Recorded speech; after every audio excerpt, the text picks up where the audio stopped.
Hey there, Mission Control. Well, today I want to go over heating. We're talking about the digester, and we need to be able to get some more heat down in the digester. The temperature sensors that I fixed are telling me that it's about 49, 50 degrees Fahrenheit, which is definitely nowhere close to being warm enough. There has been some gas buildup in the digester over the last few weeks, but that's weeks worth of buildup. That's nothing anywhere close to being good enough.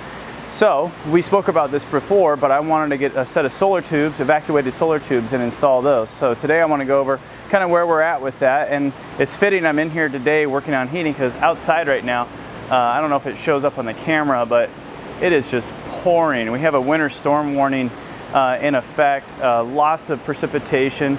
Right now it's about 40 degrees Fahrenheit, so just a few degrees above freezing, and it could turn to snow. Been a pretty mild winter here so far, and I'm certainly not complaining about that, as long as the mountains get snow. As long as the mountains get snow, because we need the water. So always, I got to keep that in mind. So let's get started with the solar tubes. Well, as you can see, I've made some pretty good progress on it already. These are really quite cool. It makes me feel like when I was putting them in, like you're handling plutonium or something. I mean, it's very, very cool putting them in.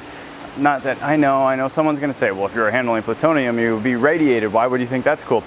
It's just, they're very space age-ish, I guess. You know, very, very scientific, very cool. A nice little piece of engineering here. And I got it all mounted up. So I bought this off of Amazon. You could find the same one on eBay and all that. It just needed a small one, wanted to test it all out. But it certainly has enough power, they say, to heat up, what was it, like 300 gallons of water? I think, by 30 degrees Fahrenheit per hour. I think those are the specs. Don't quote me on those, but it is very, very good. And we're only going to be heating a few gallons worth of water that are running around in these tubes here. I did all the calculations, but darn it, I forgot to print it before I came out here.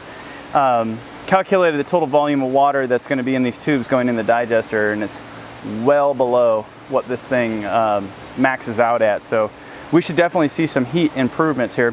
It comes with a aluminum frame, and got the connecting points up here on the top. It comes with just brass connectors in it, and I adjusted the frame so it would mount here, put it at a slight angle, and then the way you install these is kind of neat. These bottoms of these are all purpose built, which is nice. They screw out, and then the tubes actually drop down through there. And then you put them back in, or when you put them in, you're sliding them in there, and then you just tighten it up, and that compresses it up into the socket so the manifold all works. Pretty cool thing. And there's a copper tube that comes down in the middle of this solar tube. So what happens is solar radiation hits this, and that heat is transferred directly to a solid piece of copper. That copper runs all the way up this and gets up into the manifold here where the water is moving through it. And then the heat is just transferred to the water that way. So I'm excited to get this all plumbed in. We got to get all these loosey-goosey tubes here. Got to get them all plumbed up and into place and connected. So hopefully I got all the right parts. I sat out here yesterday and wrote down my parts list, went into town, got everything. Going to get it laid out here and see if we can't put it together. So yesterday, like I was saying, I came out here, diagrammed everything out, went to the store, bought all my parts list there as well. And today we're gonna try to get this all to work. Now, normal disclaimers, softballs, underhand pitches for the trolls. I'm not a plumber. I don't know really what I'm doing when it comes to some of these things. When it comes to PEX, I'm becoming an expert because I love it. And the shark bites I do love because I change things around so much here that had I actually done PEX with the actual crimped versions of everything, you're going through lots of crimpers, lots of problems. The shark bites have been working very well for me. Those are the fitting types. They just slide right on, clip in place, and you can remove them when you need to. Those work great. For this particular thing, the supplier sent, I believe it's called a compression fitting. So you have your little fitting here, and it has, actually it looks like my wedding ring right there. Hey, if you want to get a cheap wedding ring, buy a compression fitting, because that's what it looks like. So that fits in there, and then it goes over the top, and this sits back in the back, and then you actually tighten it all up, and it compresses against the copper here. So we're gonna give that a quick shot. Everything that we have connects to that, so we want to make sure that is good. Get that in there again. It's my first time playing with a compression fitting. Oh, it's tightening right up. Oh, by golly. A little annoying sound there. Wow, hey, that works. That is slick. You know, one of the things I've really come to appreciate through this experience is, well, the trade skills, for sure. So people who are a plumber and looking at me right now going, you're such an idiot. I really appreciate your work that you guys do. Electricians, carpenters, everybody. You know, being an engineer, you come up with the ideas and that other people build. Seldom does an engineer get to sit there and actually build the thing that they design and understand all the problems and how hard it is to build these ideas. It's little things like this compression fitting that I never even knew it existed, because all I do is deal with theory and, you know, how to make that all work. But, you know, people who do this every day, you know, they know about all these things, and they know how to build things. They know how to put stuff together. So major props to all of you tradesmen out there. I really appreciate what you do. Coming from an engineer, hopefully that means something. Because I know most people, when they think of an engineer, they're thinking, those are the crazy guys that design stuff that doesn't work. And then the tradesman has to come in and actually fix it. So there's my major shout out to you guys.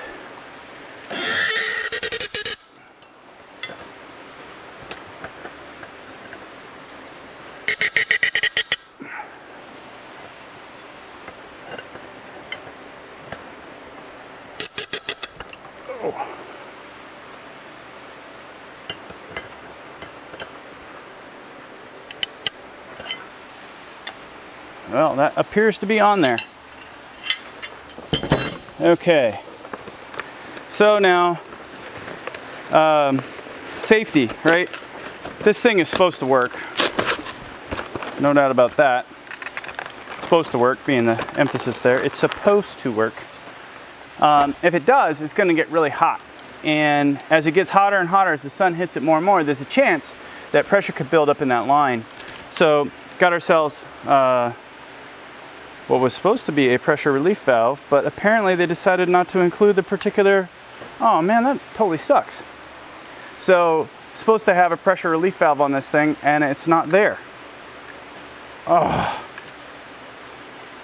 I spent like all those hours driving yesterday to get that, and it's not even there.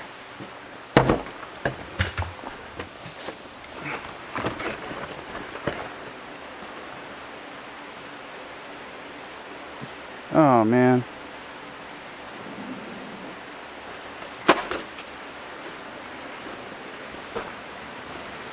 Oh, that sucks.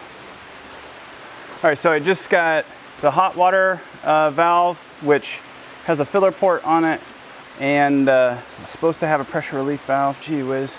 And I got the cold inlet installed as well. So now we can start playing with all these things here. That's the cool part about PEX. Well, shark bite PEX anyway. I love that.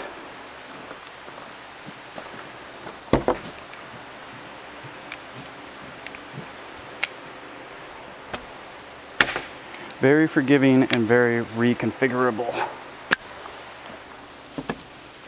So this line right here is the one that goes down into the radiant floor system for the fish tanks, and this one here is the hot for the digester.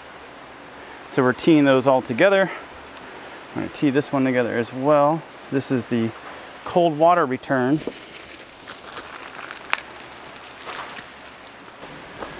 Okay, so I just got the hot water side put in. Again, we're missing the pressure relief valve, but we got the hose connected into the hot water return back to the system. So this is hot water out, and now we got to plumb in the pump, bring it off cold water, put some check valves in, and make sure everything is beautiful in that sense. And then I'll probably temporarily find a plug there and do some water testing, pressure testing, make sure it all works. And there's the line. Directionality, very important. So now, I want to put a check valve on the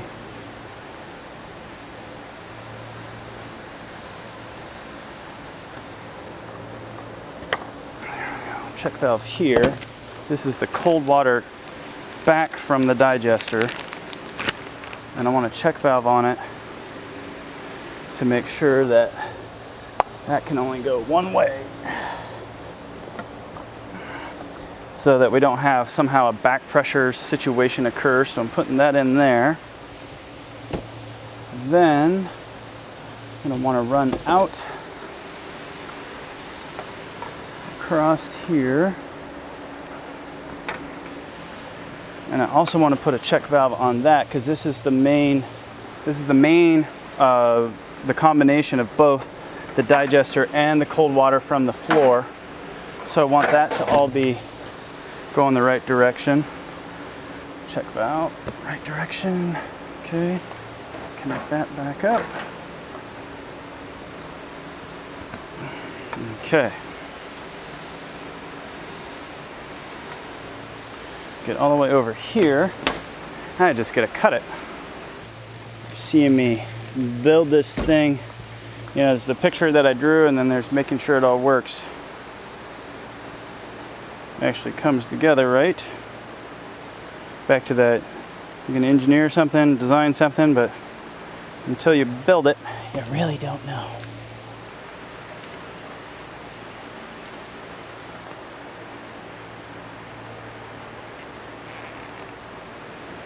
I think I want to use that to help hold this. So somewhere right in there.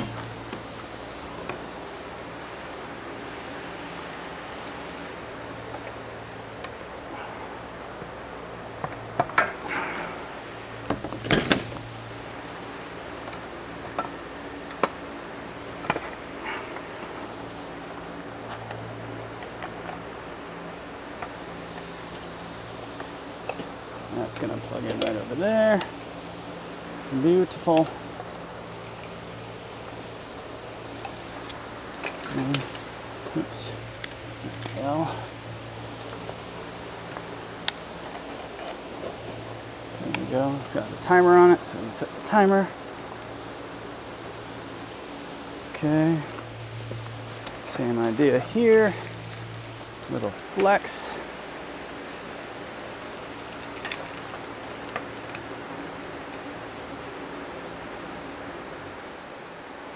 Okay, and then we're going to connect that up into there. So then I need my male to male, female to female, and I need to put stuff on that. Getting there, we are getting there. Tighten that up, and tighten that up.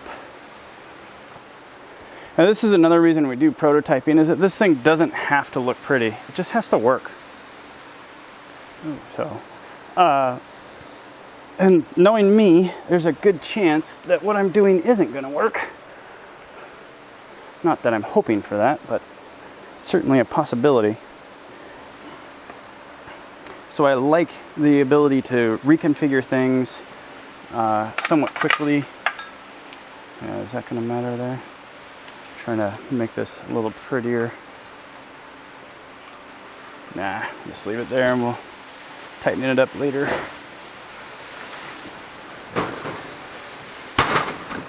Ooh, it's windy out.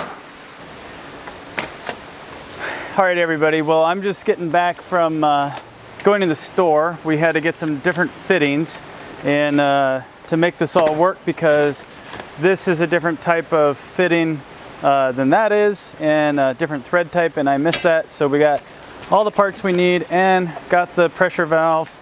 So now we're all set up and ready to go, so I'm going to start putting this together. We're also going to put in a pressure tank here, right off of this. an expansion tank, I should say, probably the right way to say it. This on here, but it is really windy out, and it reminds me of that scene in The Martian right after the hab blows up, his hab, and everything got all shaky on him. It was just really a tense moment in the movie, and it's very much what it feels like here right now. The wind is really, really whipping. Oops, a little too much there. And it's kind of scary. Like, man, is this thing gonna hold? Type of stuff. So we'll see. Everything seems to be doing all right, but it's really like bouncy. There we go. The building's really bouncy. I mean, like, that's not the right way to say it. It's the, what is the right way to say it? I don't know. There we go though. That's on there tight. Okay, so we're gonna have our expansion tank hanging down there, and we bought this so we can create a little shelf for the tank to sit on to support it. So we can go with that. And what's next here? We got all sorts of good stuff here to put.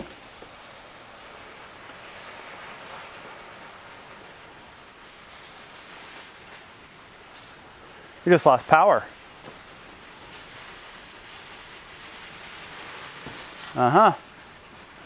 Well, usually when this thing happens, because a tree has gone over the power line somewhere. Right behind you is the generator, which is plugged into propane, so shouldn't have a big problem there. Everything runs off it. Oh, look, and the sun's coming out, so we could actually maybe even test these solar tubes.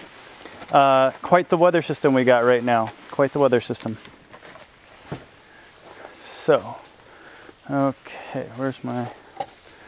Yeah, it's a lot quieter in here when the power's not on. Woo! Bright though.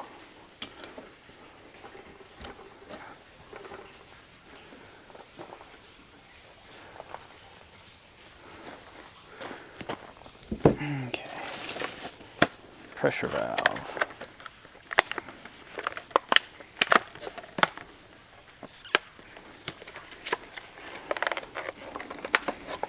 So you can see it really is windy outside.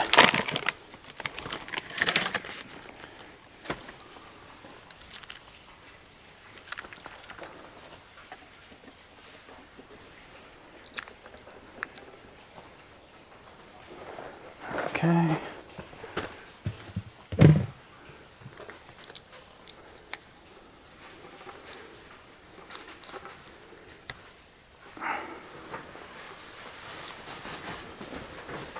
All right. Pressure release valve is installed. Tank goes there.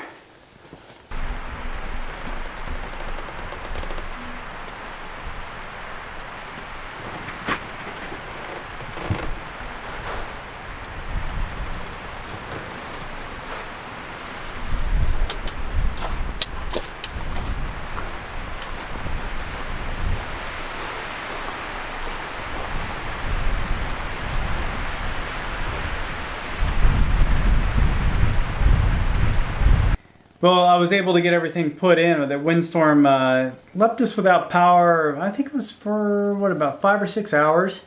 And everything worked really, really well out there as far as the generator goes. Got the backup generator plugged in and running. Started it right up in position. It's all vented outside.